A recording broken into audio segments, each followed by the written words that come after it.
Forças russas intensificam bombardeamentos na região da cidade ucraniana de Nikopol, a pouco mais de 10 km da central nuclear de Zaporizhia. O governo português aprova esta segunda-feira pacote de medidas para ajudar as famílias a fazer face à inflação mais alta em 30 anos. Brasil registra mais de 33 mil incêndios na Amazónia no mês de agosto, o pior número dos últimos 12 anos. Na cidade ucraniana de Nikopol, nas margens do rio Dnieper, as noites são passadas nos automóveis ou tendas. Os habitantes têm receio de ficar em suas casas devido aos intensos bombardeamentos das forças invasoras russas sobre esta região que fica a cerca de 10 km a jusante da central de Zaporizhia. Maia Cernich e o marido pernoitam em locais que consideram mais seguros, mas todas as manhãs retornam a casa para perceber se ainda está de pé. Por agora a casa está intacta. Cada vez que partimos ficamos preocupados. Pedimos a Deus. Estou a rezar a Deus para que possamos voltar à nossa casa, porque algumas das pessoas ficaram sem casa. Além disso, os russos estão a bombardear durante a noite, quando as pessoas estão a dormir. Durante os últimos dias, começaram a bombardear também durante o dia. Maia é professora e contou que Moscou intensificou os bombardeamentos na quinta-feira, que coincidiu com o início do ano escolar. Num dos parques da cidade, uma ucraniana afirma que as acusações da Rússia não fazem sentido. Não temos medo da central de Zaporizhia, mas penso nas pessoas que lá estão, porque os soldados russos estão a bombardeá-la e a acusar os nossos. Mas para os ucranianos não faz sentido bombardeá-la, porque a Ucrânia sabe o que Chernobyl foi e ninguém pensaria sequer em bombardear a central nuclear. Estamos à espera que os soldados russos sejam expulsos de lá. Não muito longe dali está a central nuclear de Zaporizhia, ocupada pelas forças russas, que, segundo a Agência Internacional de Energia Atómica, está danificada e novamente desligada da rede elétrica. A subida no preço dos produtos alimentares tem sido uma constante nos últimos tempos e a taxa de inflação em Portugal já atingiu níveis que não eram vistos há 30 anos. Esta segunda-feira, o governo de António Costa irá anunciar uma série de medidas para combater um problema que levou a população a reviver outros tempos. Eu já vou fazer 75 anos e estou a voltar a ver as pessoas a comprar uma batata, uma cenoura, um nabo. Só não compram uma quarta de arroz como antes comprava de açúcar porque não há. O pacote de apoio ao rendimento das famílias irá custar cerca de 2 mil milhões de euros ao Estado e, apesar das medidas concretas ainda não serem conhecidas, é de esperar alterações fiscais. Para quem se dedica a ajudar os mais necessitados, já não há muita gente a fugir à crise. Temos mais pedidos das instituições de solidariedade social para os pobres antigos, digamos assim, e temos também uma pressão sobre aqueles que não estavam habituados a pedir ajuda, mas que neste momento têm uma situação mais difícil. Pessoas que têm licenciatura, pessoas que tinham uma expectativa de uma vida boa, até tinham alguma folga orçamental que lhes dava, por exemplo, para passar férias ou para ir ao cinema, ir ao restaurante. E isso acabou. A inflação tem vindo a ser impulsionada pelo elevado preço da energia e, de acordo com os especialistas, a situação deverá manter-se até ao início do próximo ano.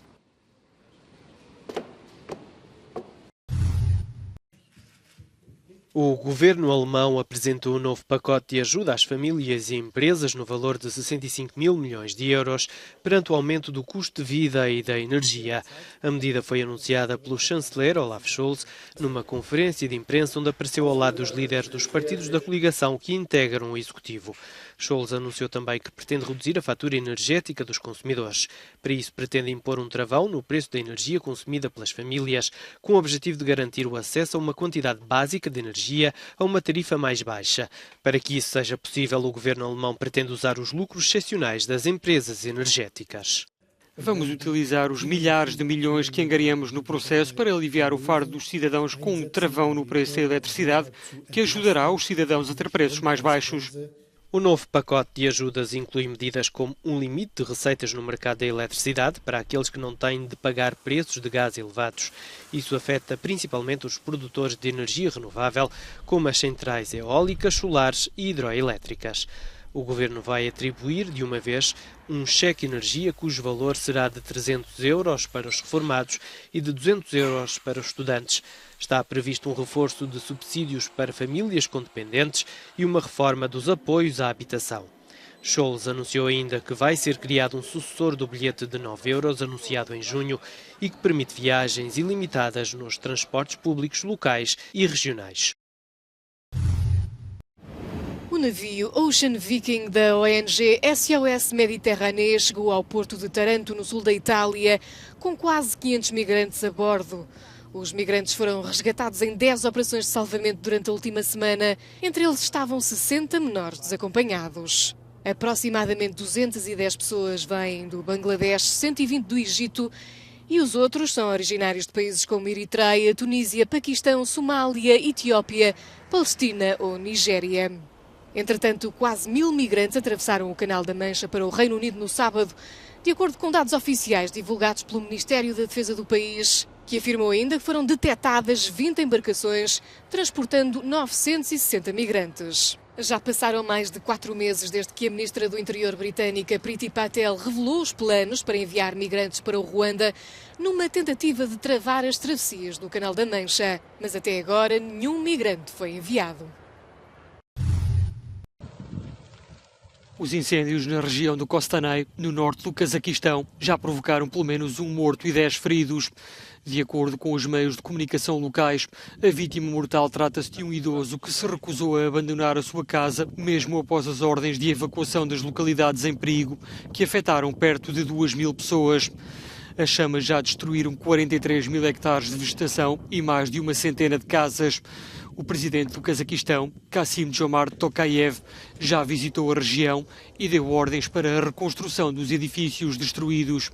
O incêndio teve início na sexta-feira e mobiliza mais de 600 efetivos no combate às chamas, apoiados por cerca de uma centena de veículos.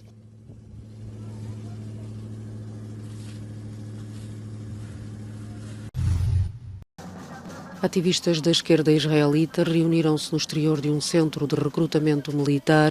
Apoiavam 4 adolescentes que se opõem a alistar-se no exército porque são contra, dizem, o regime que usa a violência contra os palestinianos.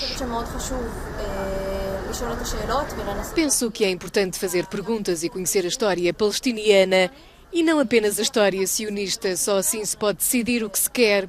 Temos uma responsabilidade fundamental de fazer as perguntas. É assustador ir contra a lei, mas penso que há casos que requerem desobediência civil e provavelmente vou para a prisão.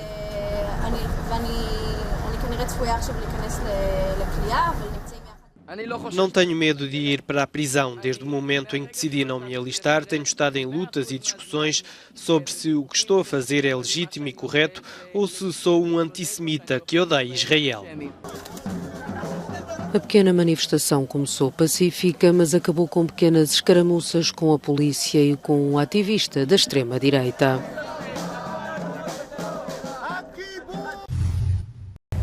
A Amazónia brasileira registrou em agosto o maior número de incêndios dos últimos 12 anos. De acordo com dados do Instituto Nacional de Pesquisas Espaciais, no mês passado, registaram-se 33.116 fogos no Brasil.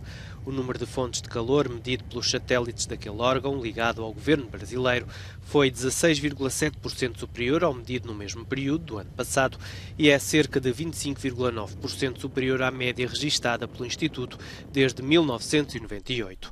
A Greenpeace Brasil alerta que este aumento não está circunscrito ao mês de agosto. O primeiro semestre desse ano foi o maior número em alertas de desmatamento nos últimos 15 anos. Se a gente pensar de janeiro até agosto desse ano, as queimadas aumentaram 18% em relação ao ano passado. Durante dias, a cidade de Porto Velho, a capital do estado de Rondônia, acordou mergulhada numa nuvem de fumo. Foram pesadas, assim, amanhecer extremamente nublado de fumaça, o sol bem vermelho, dias muito quentes e, assim, horrível.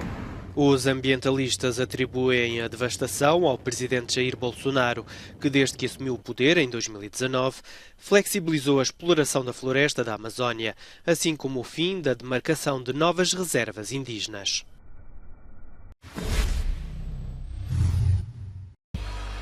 Max Verstappen está mais perto de conquistar o segundo título consecutivo no Mundial de Fórmula 1. O piloto neerlandês venceu em casa este domingo a 15ª prova da temporada. Verstappen terminou com mais de 4 segundos de vantagem sobre o britânico George Russell e mais de 10 sobre o terceiro classificado monegasco Charles Leclerc. Verstappen lidera a classificação geral, seguido de Leclerc.